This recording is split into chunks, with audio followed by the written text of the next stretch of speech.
Hyderabad metropolitan development authority chief engineer Battu రవీందర్ను కాసేపట్లో నాంపల్లిలో ప్రవేశపెట్టనున్నారు.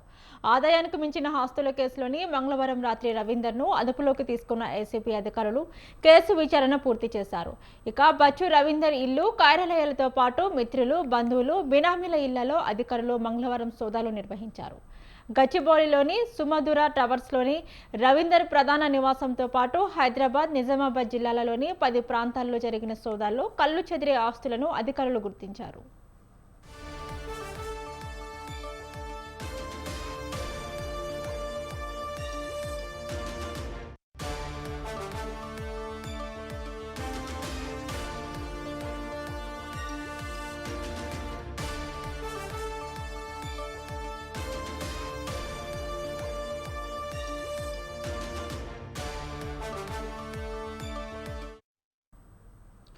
రవీందర్ అక్రమార్జన మార్కెట్ విలువ ప్రకారం 100 కోట్లకు పైగానే ఉండవచ్చని ఏసీపీ అధికారులు అంచనా వేస్తున్నారు. ఇక డాక్యుమెంట్ విలువ ప్రకారం రవీందర్కు సంబంధించిన 9,24,00,000 విలువ చేసే ఆస్తులను గుర్తించనున్నారు. ఇక వీటి మార్కెట్ విలువ ఇంతకు ఎన్నో రెట్లు ఎక్కువగా ఉంటుందని ప్రకటించారు. 4 బ్యాంక్ లాకర్లు ఏసీపీ అధికారులు గుర్తించినట్లు తెలుస్తుంది.